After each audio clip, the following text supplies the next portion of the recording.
full side of a king. Zu'u, Korav need no dove to hide.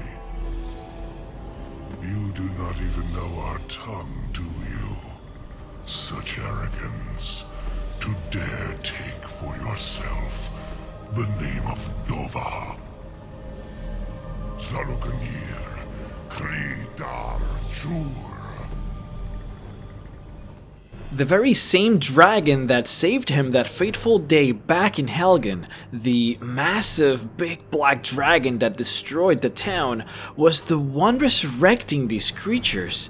Clearly these dragons were listening to his commands and following this leader of sorts, but who he was, what he was still unknown to him. The Dragonborn had failed to stop this monstrosity, but he had earned an ally. After absorbing a dragon soul directly in front of Delphine, she believed, now finally, that he was indeed a Dragonborn. And with these cuffs off, she was free to tell you everything about who she was, what her mission is, and why you needed her. See, Delphine was a blade. The Blades are an ancient organization of dragon slayers meant to protect the Emperor. You see, typically when a Dragonborn is discovered, he becomes the Emperor of the Empire. His descendants are also then considered Dragonborn, though really only in title. They don't actually possess the soul and mind of a dragon. See, since the Blades are the protectors of the Emperor, they are also entitled the Protectors of the Dragonborn. Their full name is actually the Imperial Intelligence Service and the Dragon Guard, which is fancy speak for basically protectors of the Dragonborn Emperor, dragon slayers, and spies. This is why Delphine was so well trained in the arts of subtlety and misdirection. She was trained since she was a little girl to be the perfect spy for the Empire. The Blades, however, being sort of like the assassins and the spies of the Empire, they bumped heads quite often with the Thalmor, them being the enemies of the Empire. Once the peace treaty between the two was brokered, one of the many things that had to go was the Blades. In fact, the Blades were hunted down mercilessly and brutally. No survivor was allowed, which is why Delphine had to be so careful. The Dragonborn needed her, however, for the Blades had extensive knowledge on how to deal with dragons, but the first point of action was figuring out why this was all happening. Who was that black dragon? Why was it doing all of this now of all times? And of course, the best guess was the Thalmor. If there are dragons flying around, creating havoc and destruction, then Skyrim gets hurt. If Skyrim gets hurt, then the Empire gets hurt. If the Empire needs to continue to funnel resources into Skyrim, that means less resources for Cyrodiil, which means the Thalmor wins.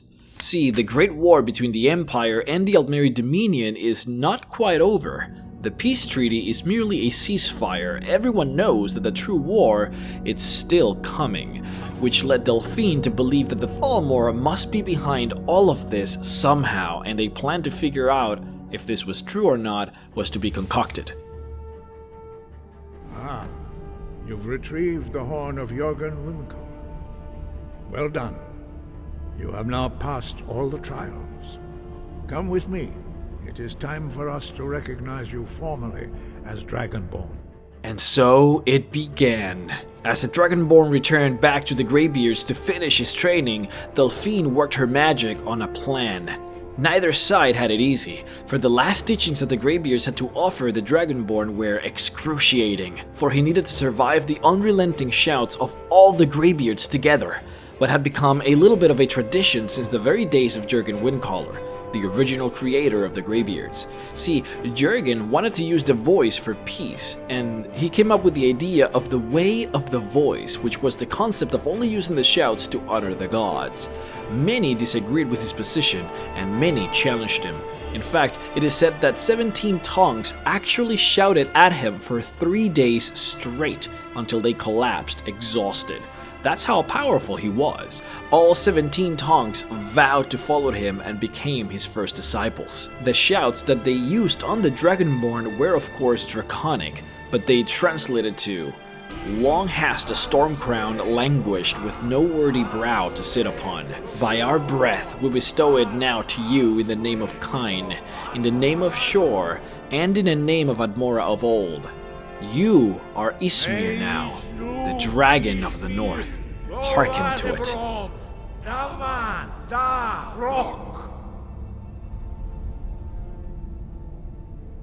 Dovahkiin, you have tasted the voice of the Greybeards and passed through unscathed. High Hrothgar is open to you. Now there's quite a bit to unpack here. See, there hasn't been a Dragonborn since the time of Tiber Septim, of course, known now as Talos, who united the continent and brought peace to all. The name Ysmir is basically Talos. It's a title given by Nords to refer to the aspect of Talos. I should say more directly, it actually translates into Dragon of the North. Okay, maybe I should also explain that. Many believe, including the Nords, that they all came originally from the lands north of Skyrim, if you can actually believe that there is something north of here. There is. It is a small continent called Admora, which is basically just a frozen wasteland now.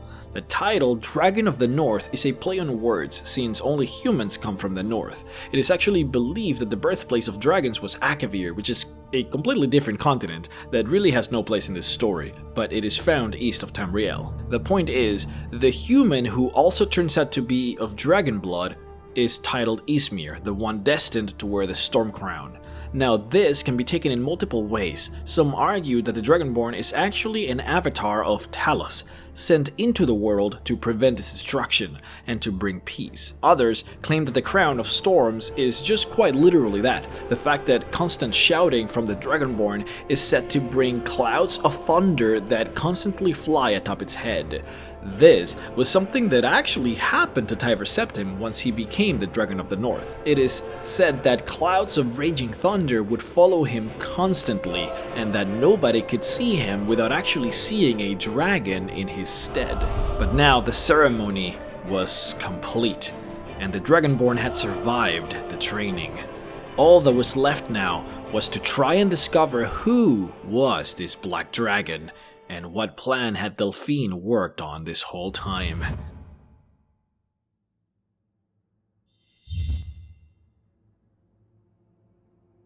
Delphine's target was the Thalmor Embassy in Skyrim, a place where she figured there would be secretive information stored that they could use to solve this mystery. Problem was, attacking the place head-on would not just be incredibly dangerous, but would allow the Thalmor enough time to burn all the evidence and whatever piece of sensitive information that they would have stored there. So what they did instead is Delphine forged an invitation into a party that was scheduled to happen in the embassy, where the Dragonborn would pretend to be a diplomat. Using the help of an insider called Malborn, the Dragonborn managed to stash in his armor and weapons deep in the kitchens of the embassy. This allowed him to get into the dungeons of the place without being caught. After rummaging through the place, it had seemed that the Thalmor didn't actually do anything. They were not the ones to blame for the chaos that was spreading through Skyrim, which was honestly quite surprising. In fact, they were actively trying to figure out who had unleashed these dragons about, which were causing all kinds of trouble for everyone. What the Dragonborn found down there instead, however, was very useful.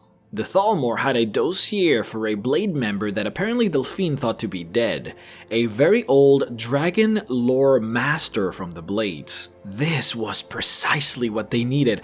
I mean, if anyone were to know anything about this insanely powerful black dragon, it would be him. Problem was, he was missing, though it had seemed that the Thalmor were very close to finding him. He was last seen in the city of Riften. I had another run-in with the Thieves' Guild. Be careful, Mule. The Thieves' Guild has Maven Blackbriar at her back. One snap of her fingers and you could end up in Riften jail. Or worse. They represent the reason I'm here. I can't just ignore them, Eren. I know. I just don't want you to leave. You're the only good thing that's happened to this city in a long time.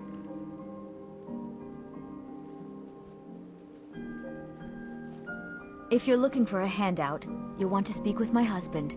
If you're looking for company, I suppose I could do worse. Bolly's around somewhere. planning to feed the poor with his nonsense about Mara. I don't know you. You and Riften looking for trouble? Yeah? Well, I got news for you. There's nothing to see here. Last thing the Blackbriars need is some stranger sticking their nose where it doesn't belong. The Blackbriars have Riften in their pocket, and the Thieves Guild watching their back, so keep your nose out of their business. Me? I'm Maul. I watch the streets for them. If you need dirt on anything, I'm your guy. But it'll cost you. Oh, Riften. You will never find a more wretched hive of scum and villainy. The place is actually run by literally everyone else but the actual Jarl. The Blackbriar clan owns basically most of the city, and they are incredibly corrupt. Their main source of revenue being having monopoly over the Nord's favorite pastime, drinking. See, they own basically all of Skyrim's mead, which grants them tremendous influence in the province. But then you have the Thieves Guild, who does so happen to have their headquarters stationed directly below the city, in the underbelly. What I'm trying to say is that this place runs dark, though you wouldn't know it by simply looking at it. Its autumn vibe is gorgeous, the houses are neatly designed, and the harbor always flows with life. It's a mercantile town with a lot of energy and always with things to do. But it's the perfect place for someone who doesn't want to be found to hide, and that's what brought the Dragonborn here in the first place. If the Dragonborn was to find this lore master, he was going to need the help of the Thieves Guild, for they had control of the underbelly, and that was likely where this individual was going to be found. Now, it is not particularly known how much work the Dragonborn actually did for the Thieves Guild in order to get the information that he required. Some say he was made to steal. Some others say that he simply persuaded and bought the information. Others claim that he actually enjoyed participating in the heists given to him by them. Regardless of whatever the case might be, he did get the information he needed from them. For company, I suppose I could do worse. Buying and selling Protect fine yourself jewelry right. here. Buy armor.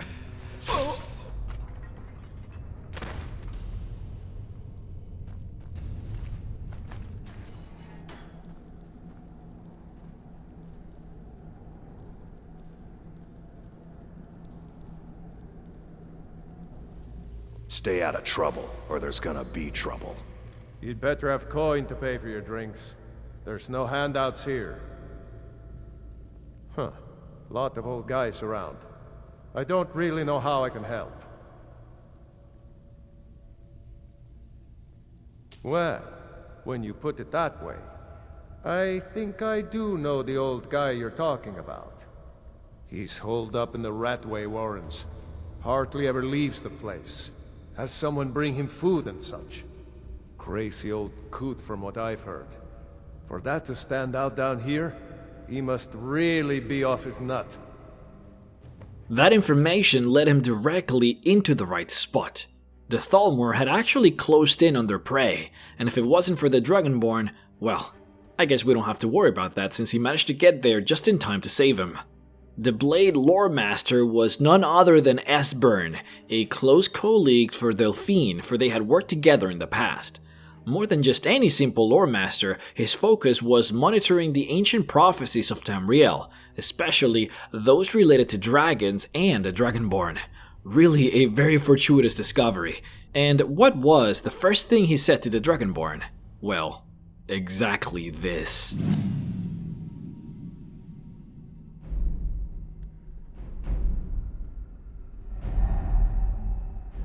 You should have acted. They're already here. The Elder Scrolls told of their return. Their defeat was merely a delay. To the time after Oblivion opened. When the sons of Skyrim would spill their own blood.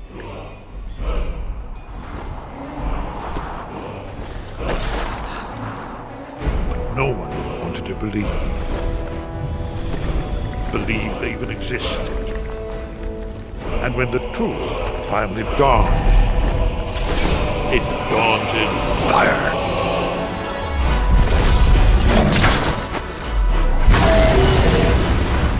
But there's one they fear. In their tongue, he's Dovahkiin, Dragonborn.